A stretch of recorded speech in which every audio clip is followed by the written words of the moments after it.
السلام علیکم۔ رسول کریم صلی اللہ علیہ وسلم نے فرمایا کثرت خوراک سے بچو، یہ ایمان سے دوری کی علامت ہے۔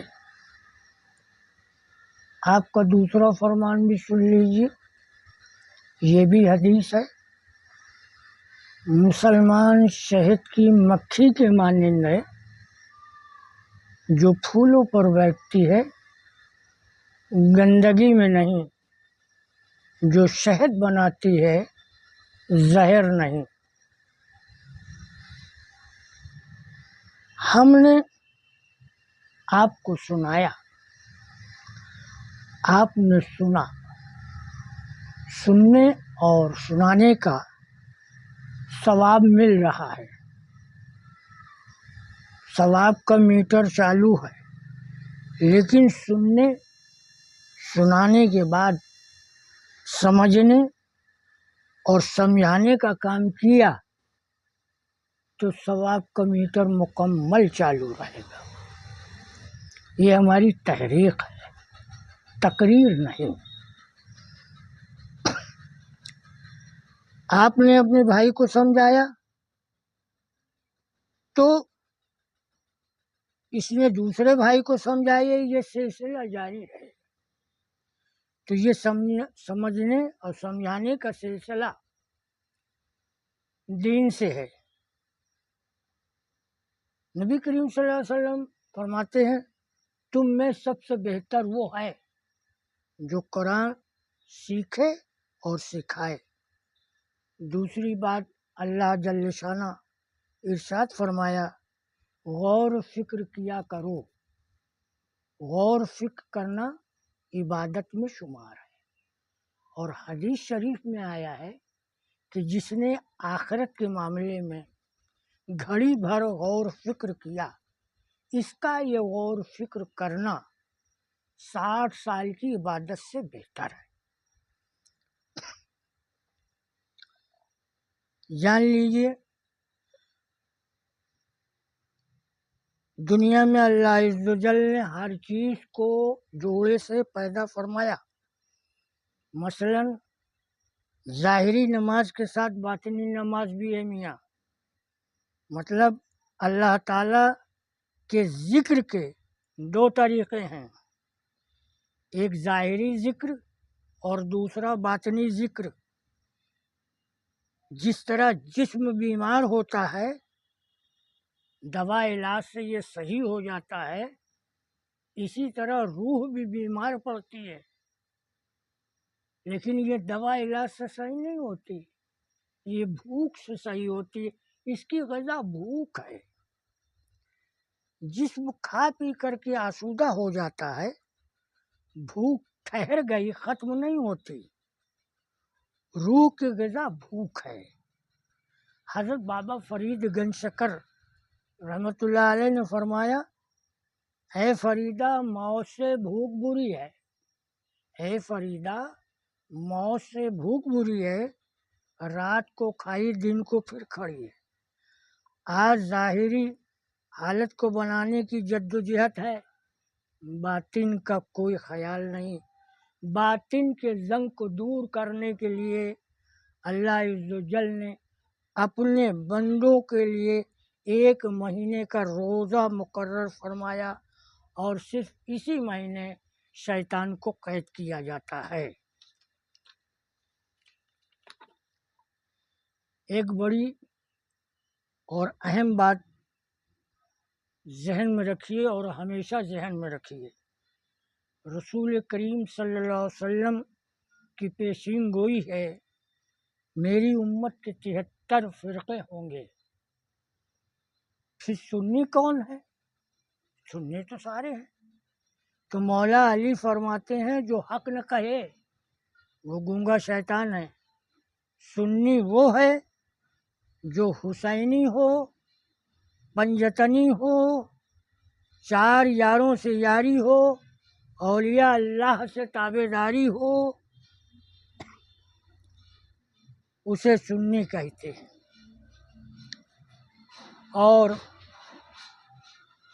نقلی سنی ان کی پہچان یہ ہے کہ جیسے جسم کا کوئی حصہ سن پڑ جائے، اب اس سن پڑے حصے پر جو جسم کے جو حصہ سن پڑ گیا ہے، اب اس پر چاہے چٹکی کاٹو چاہے سوئی بھوکو کچھ اثر نہیں، کوئی درد نہیں۔ کیوں؟ کیونکہ احساس جو ہے وہ مر چکا ہے، عقیدہ وہ ختم کے قریب ہے۔ محبت میاں سنیت اور سنت اور محبت کا فیصلہ اب سے 1400 برس پہلے کربلا میں ہو چکا ہے، جس کے متعلق حضرت خواجہ معین الحق ولدین حضرت خواجہ غریب نواز حسن سنجری رحمۃ اللہ علیہ نے پردہ ہٹا دیا۔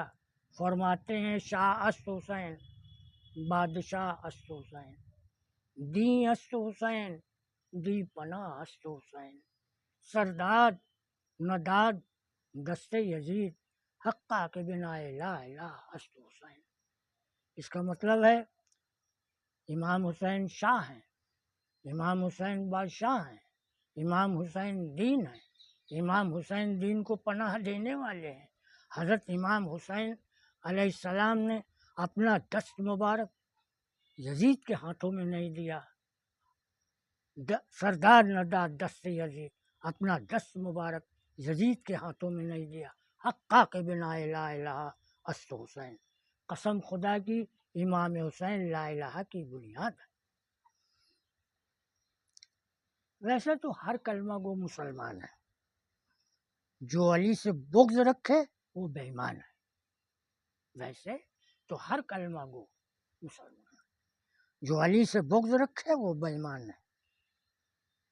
اب اس وقت ملک میں جو حالات ہیں وہ مفاد پرستی، خود پرستی کی بنا پر ہیں، جس کے متعلق حضرت خواجہ غریب نواز رحمۃ اللہ علیہ نے فرمایا مفاد پرستی، خود پرستی دراصل میں بت پرستی ہے، اور بغیر اسے ترک کیے خدا پرستی کی منزل نہیں آتی۔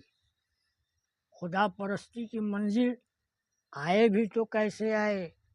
حضرت بابا فرید گنج شکر رحمۃ اللہ علیہ نے اب سے 700 سال پہلے فرما دیا دین کے 5 نہیں 6 رکن ہیں اور چھٹا ہے روٹی۔ آپ نے فرمایا آج لوگوں کا روٹی پر ایمان ہے اور حقیقت سامنے ہے۔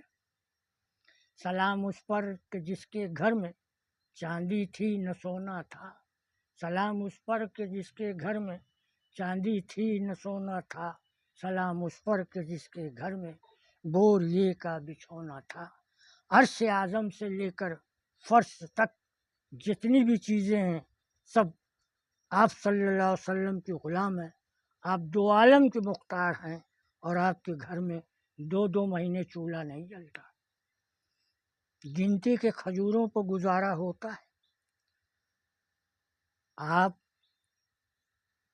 نہ تو مانساہاری ہیں نہ شاکاہاری ہیں، قسم خدا کی آپ مکمل فاقہ ہاری ہیں، قسم خدا کی آپ مکمل فاقہ ہاری ہیں۔ میرے اس دعوے کی دلیل زندہ ثبوت موجود ہے، چلے جائیے اجمیر میں 800 سال سے وہاں لنگر چل رہا ہے، آج بھی وہاں گوشت پکانا ممنوع ہے، ورجت ہے، اور صرف اجمیر ہی میں نہیں، ہندوستان کے کسی بھی ولی اللہ کے دربار میں آپ چلے جائیے وہاں گوشت پکانا ممنوع ہے، ورجت ہے۔ ہمارے یوپی میں قریب میں حضرت وارث علی شاہ رحمۃ اللہ علیہ کے ایک سچے بھکت جن کا نام ہے ٹھاکر پنچم سنگھ، 100 سال سے ٹھاکر پنچم سنگھ کا بھنڈارا چل رہا ہے،